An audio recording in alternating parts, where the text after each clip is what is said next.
Mukesh ji, filaria को रोकने का बस यही तरीका है। आप क्यों इतना चिंता कर रहे हैं? साल में एक बार तो दवा लेनी है, वो भी मुफ्त। मेरे सामने आप सब लोग दवा खा लीजिए और पूरा परिवार सुरक्षित रहिए। पर आशा दीदी, आपके सामने ही क्यों लेनी है? आप दे जाइए, हम सभी खा लेंगे। नमस्ते मुकेश जी। नमस्ते आशा दीदी। क्या चर्चा चल रही है? नमस्ते डॉक्टर साहब। देखिए ना डॉक्टर साहब, मैं इनके और इनके परिवार के लिए फाइलेरिया से बचाव की दवा लेकर आई हूँ, पर मुकेश जी हैं जो कि दवा छोड़कर जाने की बात कर रहे हैं। सोचिए नहीं मुकेश जी, फाइलेरिया से बचने का यही कारगर उपाय है। ये दवा साल में एक ही बार खानी होती है और वो भी सरकार द्वारा निशुल्क उपलब्ध कराई जाती है। इसे हर साल एमडीए अभियान के दौरान खाने से फाइलेरिया से बचा जा सकता है। ड्रग एडमिनिस्ट्रेटर यानी कि डीए, जैसे कि आशा दीदी आपके घर तक दवा लेकर आते हैं। ये सभी दवा हमेशा स्वास्थ्य कर्मी के सामने खाना अनिवार्य है। पर हमें दवा आशा दीदी के सामने ही क्यों लेनी चाहिए?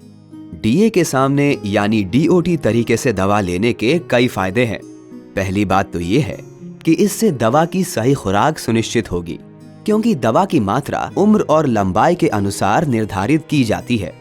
वैसे इसका कोई गंभीर प्रतिकूल प्रभाव नहीं है। फिर भी यदि आपको दवा लेने के बाद कोई समस्या या कठिनाई हो तो डीए आपकी सहायता कर सकते हैं। आसान सी बात है, यदि आप दवा को बाद में सेवन करने के लिए रख देते हैं तो सही मात्रा लेने में भूल हो सकती है और आप दवा लेना भी भूल सकते हैं। बेहतर है कि आप दवा को साल में एक बार स्वास्थ्य कर्मी के सामने लीजिए, जिससे आप और आपका परिवार हमेशा फाइलेरिया मुक्त जीवन जी सके। क्या समझे? लेकिन एक बात बताइए डॉक्टर साहब, क्या मुफ्त में मिलने वाली ये सरकारी दवा सही होगी? जी हाँ, इस दवा की गुणवत्ता सही है और विश्व के विभिन्न देशों में इसी दवा का प्रयोग होता है। लेकिन दवा खुले रूप में क्यों दी जाती है? क्या ये भरोसेमंद है? बहन जी, दवा सही पैकेज में ही आती है।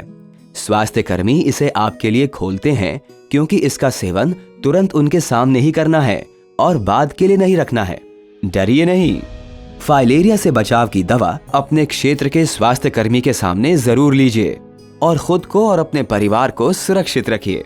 फाइलेरिया के रोकथाम के लिए मच्छरदानी का प्रयोग करें, अपने आसपास जल जमाव न होने दें और एमडीए के दौरान